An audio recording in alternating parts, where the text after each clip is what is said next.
শুভ সকাল আমার প্রিয় বন্ধুরা, তোমরা সবাই কেমন আছো? আশা করি সবাই খুব ভালো আছো, সুস্থ আছো। আর তোমাদের ভালোবাসা ও আশীর্বাদে আমিও খুব ভালো আছি, সুস্থ আছি। জেলার ছোট্ট একটি শহর থেকে আমি মনিকা আমার আরও একটি নতুন ব্লগে তোমাদের সবাইকে স্বাগত জানাচ্ছি। আজকে ব্লগটা শুরু করছি, এই যে এখন বাজে করিতে 8:30, এখন থেকে ব্লগটা শুরু করছি। তোমাদের সবার কাছে অনুরোধ রইল, প্লিজ পুরো ব্লগটা জুড়ে আমার পাশে থাকবে, আমাকে একটু সাপোর্ট করবে। তো দেখো, ঘুম থেকে উঠে সমস্ত নিজের কাজকর্ম করে নিয়েছি, মামামকেও পরিষ্কার করে খাইয়ে দিয়েছি। ওইদিকে মামাম বাইরে বসে খেলছে আর এদিকে এসেছি আমি বিছানা গুছাতে। তো সকালবেলা ঘুম থেকে উঠে, যেহেতু গরমের দিন, বিছানা গুছানোর মতো সেরকম কিছু থাকে না। তবে হ্যাঁ, তোমরা যে ব্ল্যাঙ্কেটটা দেখতে পেরেছো, এটা কিন্তু রোজ আমিই গায়ে দিই রাত্রেবেলা করে, কারণ এত গরমে কেউ ব্ল্যাঙ্কেট গায়ে দেয় না, সেটা জানি। হয়তো তোমরা এই কথাটা শুনে আমাকে পাগলের মতো ভাববে, তবে কিছু করার নেই। আসলে কি বলতো, আমি যখন আমি যেখানেই থাকি, এই বাড়িতে বা ওই বাড়িতে, তো আমার রাত্রেবেলা একটা অভ্যেস আছে আর কি, যেটা হলো ওই রাত্রে গায়ের উপরে কিছু না দিলে আমার একদম ভালো লাগে না। তো সেই কারণে আমি ওই হাতের সামনে ব্ল্যাঙ্কেটটা পাই, তো সেটাই আমি রাত্রেবেলা করে গায়ে দিই। আর মাম্মাম কিন্তু এই গায়ে দেয় না, যেহেতু সারা ফ্যান চলে আর আমার না প্রচণ্ড ঠান্ডা লাগে, তো সেই কারণে আর কি আমি এই ব্ল্যাঙ্কেটটা গায়ে দিই। তো যাই হোক, ওইদিকে দেখতে পেরেছো, কালকে রাত্রে যেহেতু 11:30টার দিকে রান্নাবান্না হয়েছিল, সেই রান্নাবান্নারই কিছু বেঁচে গেছে। যেহেতু রাত্রেবেলা ভাই ওরা 3জন আসার কথা ছিল, ওরা 3জন আসেনি, ওরা 2জন এসেছে আর আরেকজন আসেনি, এসেছিল, সে খায়নি। তো সেই জন্য একজনের ভাত বা ডাল সবজি সমস্ত কিছু আর কি বেঁচে গেছিলো, তো সেগুলো দেখিয়ে দিলাম। আর কালকে যে মা মিষ্টির টিফিনটা এনেছিল, সেটা হলো আমাদের বাড়ির পাশে কৃষি কাজ যারা করে তাদের নিয়ে একটা মিটিং হয়েছিল, সেইখানে মা গিয়েছিল আর সেইখান থেকে দিয়েছিল মিষ্টি, টিফিন প্যাকেট। তো সেই টিফিনের প্যাকেটটা মাম্মামকে যেহেতু নিয়ে গেছিলো, তো মাম্মামকেও দিয়েছিল। তো 2জনকে 2টো প্যাকেট দিয়েছে, রাত্রেবেলা কেউ খায়নি, সেটা রেখে দিয়েছে, সেটা আজকে সকালে খাওয়া হবে। আর এইদিকে দেখো, ওইদিকে সমস্ত কাজকর্ম সেরে এখন চলে এসেছি এই ঘরটাতে। এই ঘরটা একটু গুছিয়ে গুছাবো বলে। আমি যখনই বাড়িতে আসি কোনো কাজ এমনি আদার্স বাইরের কোনো কাজ বা ওই রান্নাবান্না কাজ করি বা না করি, কিন্তু হ্যাঁ, মায়ের এই ঘরটা আর কি, যেহেতু আমার বাপের বাড়িতে একটাই ঘর, একটাই ছাপড়া ঘর, একটাতেই রান্নাবান্না হয়, একটাতেই আমাদের থাকা হয়। তো সবসময় চেষ্টা করি যে এই ঘরটাকে আমি যতদিন আর কি থাকি এখানটায়, ততদিন পরিপাটি করে গুছিয়ে রাখার, পরিষ্কার করে রাখার চেষ্টা করি। আর দ্বিতীয়ত হলো কি বলতো, আমার মা যেহেতু এখানে একাই থাকে, ভাইও সেরকমভাবে বাড়িতে থাকে না, তো আমার মা না বেশি আর কি পরিপাটি করে গুছিয়ে রাখতে আর কি পারে না বললেই চলে। তো সেই কারণে মা তো ওভাবেই থাকে, কিন্তু আমার এটা একদম পছন্দ না। তো আমি যতদিন আর কি এখানে থাকি, ততদিন চেষ্টা করি সমস্ত কিছু গুছকাজ করে পরিপাটি করে রাখার। জানো তো, এই যে বাড়িটা দেখতে পেয়েছো, এই বাড়িটা, যে বাড়িটা এখন আমি ঘরটা আর কি বলছি, যে ঘরটা দেখতে পাচ্ছি, এখানে না আমার অনেক স্মৃতি আছে। একটা সময় ছিল যেখানে আমি এই ঘরটা পরিপাটি করে গুছিয়ে রাখতাম, লেপা পুচো সমস্ত কিছু আমিই করে রাখতাম। তবে হ্যাঁ, এখন এখানে থাকি না, কিন্তু যখন আমি এখানে আসি, যখন এই যে ঘরগুলো আমি গুছাই, তখন আমার ভীষণ কষ্ট হয় বা খারাপ লাগে, বিয়েটা না করলেই হতো, যে এইখানেই ছিলাম, বেশ ভালো ছিলাম, এরকম একটা আর কি ভাবনা চিন্তা হয়। তবে কিছু করার নেই, মেয়ে হয়ে জন্ম নিয়েছি, আজ না কাল বিয়ে তো করতেই হতো। তো সেটাই আর কি, খারাপ লাগলো, কিছু করার নেই। এই যে ঘর দর গুছাচ্ছি আর মনের মধ্যে একটাই আর কি খারাপ লাগছিল, এত কষ্ট করে ঘর দরগুলো গুছাচ্ছি, 2 দিন পরে তো এগুলো সমস্ত কিছু রেখে চলেই যেতে হবে। তো যাই হোক, এই কথা ভাবছি আর আমার কাজগুলো আমি করে নিচ্ছি। আর এদিকে মা বাড়িতে নেই, মা গিয়েছে একটু বাজারে, আর ভাইও বাড়িতে নেই, ভাই গিয়েছে মামামকে নিয়ে একটু দোকানে। তো ওরা যেহেতু কেউ নেই, সেই ফাঁকেই কিন্তু আমি ঘরগুলো গুছিয়ে নিচ্ছি। তো চলো ঘরগুলো গুছিয়ে নিয়ে নেক্সট তারপর দেখো, তোমাদের তো আমার ওই ঘর সমস্ত কিছু গোছগাছ কমপ্লিট হয়ে গেছে। তারপর হলো ভাই বাড়িতে এসেছে মামামকে নিয়ে, আর আসার পর এই যে এই গাড়িটা ভাই বের করে দিয়েছে। তো কালকে রাত্রে আর কি যখন এসেছিলো তখন এই গাড়িটা নিয়ে এসেছে, তো তখন গুছাচ্ছিলো তখন আমাকে বলছিল এই গাড়িতে মামামকে চড়িয়ে সারা পাড়া আর কি ঘোরাবো। তো সকাল থেকে অনেক কয়বার এই গাড়িতে চড়া হয়ে গেছে, আর পুরো পাড়াটা 2 থেকে 3বার হয়তো ওরা রাউন্ড দিয়েও নিয়েছে, কিন্তু আমি সেটা শেয়ার করতে পারিনি। কারণ কি হলো, এই যে গাড়িটা তোমরা দেখতে পাচ্ছ, এই গাড়িটা যখন বের করে রাস্তায় নিয়ে গেছে তখন এত বাচ্চা কাচ্চা ছিল যে কি বলবো, একদম ধারণার বাইরে।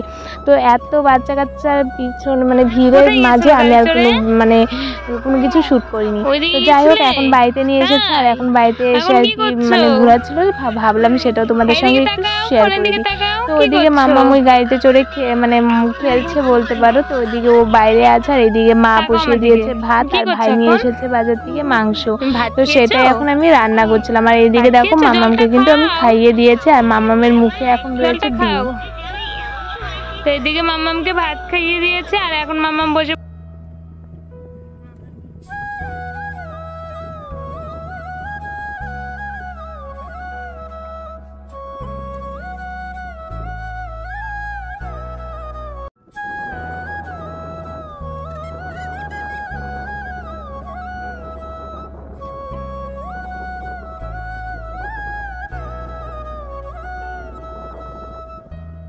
আজ আমি শ্বশুর বাড়ি থেকে বাপের বাড়িতে এসেছি 16 দিন কি 17 দিন হয়ে গেছে। তো বাড়ির থেকে বারবার ফোন করছে যে বাড়ি যাওয়ার জন্য, তো খুব শিগগিরই বাড়ি চলে যেতে হবে। তো সেই ভেবে মনটা ভীষণ খারাপ লাগে। তো খারাপ লাগলেও কিছু করার নেই। আর কয়েকদিন ধরে যেহেতু মামামের দাদার মামামকে দেখতে পাচ্ছে না, তার বাবাও দেখতে পাচ্ছে না, সেই কারণে কিন্তু ওরা আর কি বারবার বলছে আমাকে বাড়ি চলে আসতে। আর আজকে কালকে রাত্রে তো তার বাবা আমাকে ফোন করে বলেছে যে সারাদিন তুমি কি করো সেগুলো তো শেয়ার করো সোশ্যাল মিডিয়ায়, সেটা তো আমরা দেখতে পারি, তবে আমার মেয়েটা কি করছে কি না করছে সেটা তো কখনো শেয়ার করো না, সেটা তো আমাদের দেখতে ইচ্ছে করে, তাই না?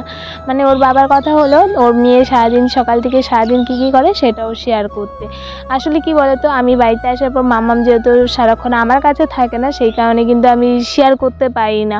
মাম্মাম হয়তো ওর বেশিরভাগ আমার আমার জেঠু বাড়িতে থাকবে, নয়তো ওর মানি এসেছে, মানির মেয়ে আমার ভাগ্নি, ওদের সঙ্গে না বেশি টাইমটা থাকে। ও বাড়িতে থাকলে কেউ না কেউ ওকে নিয়ে চলে যায়। তো সেই কারণে আমি আর কি মাম্মাম কি করে সারাদিন সেটা শেয়ার করতে পারি না। তো যাই হোক, ওদিকে আজকে চেষ্টা করলাম যে মাম্মামকে নিয়ে সারাদিন কি করে সেটা অল্প অল্প একটু করে শেয়ার করার, তো সেটা একটু করে চেষ্টা করবো শেয়ার করার। আর এইদিকে দেখো ভাই যেহেতু বাড়িতে এসেছে, তো মা আমাকে বললো যে মাংসটা তুই রান্না কর, ভাই বাজার থেকে মাংস নিয়ে এসেছে। তো কিন্তু আমি বললাম যে না, আমি আজকে রান্না বান্না করতে পারবো না, কারণ আমার রান্না বান্না করতে একদমই ভালো লাগে না, সেই কারণে। তো ভাইও বলছে যে ঠিক আছে, মার জন্য না হোক আমার জন্য রান্না কর, আমি খাবো। আমার মায়ের হাতের রান্না থেকে এখন তোর হাতের রান্নাটা বেশ ভালো লাগে। তো মায়ের হাতের থেকে বলতে ভুল, তুই রান্না কর, অনেকদিন পর আর কি তোর হাতের রান্না খাবো, সেরকম আর কি বললো। তো ঠিক আছে, ভাইয়ের কথা শুনে এই যে এখন এখানে রান্না করছি মাংস। এই যে মাংস কিন্তু এখন বসিয়েও কষাচ্ছি। আর ওইদিকে কিন্তু মা রান্না করেছে ডাল রান্না করেছে আজকেও। কালকে যে ডালটা ছিল সেই ডালটা দিয়ে সকালে বাসি ভাত ছিল, সেটা দিয়ে আমরা খেয়ে নিয়েছি। আর মামামের জন্য করেছিল মুসুরির ডাল। সেখান থেকে আমি বললাম যে যেহেতু সবজি রান্না করলে ফেলানো যায়, তো কাল কিছু রান্না করতে হবে না, পাঁপড় ভাজা, ডাল আর মাংস এগুলো দিয়ে খেয়ে নেবো। সেই কারণে ভাই বললো যে আমার তো ডাল পাঁপড় ভাজা কিছু লাগবে না, আমার মাংস হলেই হবে। ভাবলাম ঠিক আছে, যেহেতু আমি আর হয়ে যাবে, আর কিছু রান্না করতে হবে না। তো সেই কারণে মাকে কিছু রান্না করতে শুধু এই আইসক্রিমগুলো তুমি খাবে না, এটা আমি খাবো, দাও দাও আমি খাবো। না না, তোমার হাতেরটাই খাবো।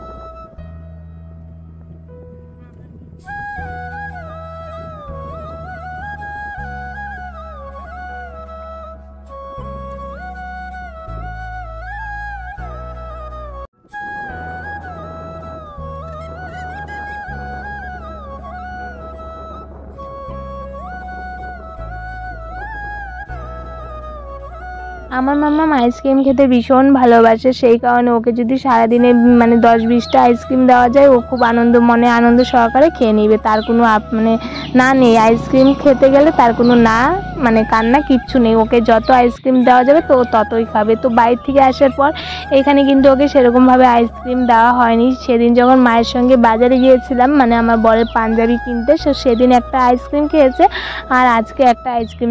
ভাবতে পারো 16 থেকে 17 দিন হয়ে গেছে আমি বাইরে থেকে এসেছি, এই 17 দিনের মধ্যে মামাম দুটো তো ওইদিকে আমি রান্না করছি, এই যে এইদিকে হচ্ছে মাংস রান্না হচ্ছে। এই যে ভাই এসেছে বাড়িতে, তো ভাইয়ের জন্য আজকে আমি নিজেই আর কি মাংস রান্না করছি, নিজের হাতে মা সমস্ত কিছু কেটে বেটে দিয়েছে। আর এদিকে আমি মাংসটা রান্না করছি। আর মাম্মামের দিদুন গিয়েছিল, মানে ভাইয়ের এখানে গিয়েছিল, ভাই রাস্তায় বসে আছে। তো ওখানে মানে আইসক্রিম কাকু ছিল, যে আইসক্রিমওয়ালা কাকু, ওখান থেকে আইসক্রিম কিনে পাঠিয়েছে, মানে 3টে আইসক্রিম পাঠিয়েছে। তো মাম্মা ওদিকে আইসক্রিম খাচ্ছে, মাও খাচ্ছে, আর আমি এদিকে রান্না করছি। তো আমারটা এখনো খোলা হয়নি, তো এখন খুলবো। তার আগে মাংসটা রান্না করে তারপরে কি আমি আইসক্রিমটা খাবো। তো চলো মাংসটা রান্না করে নিই।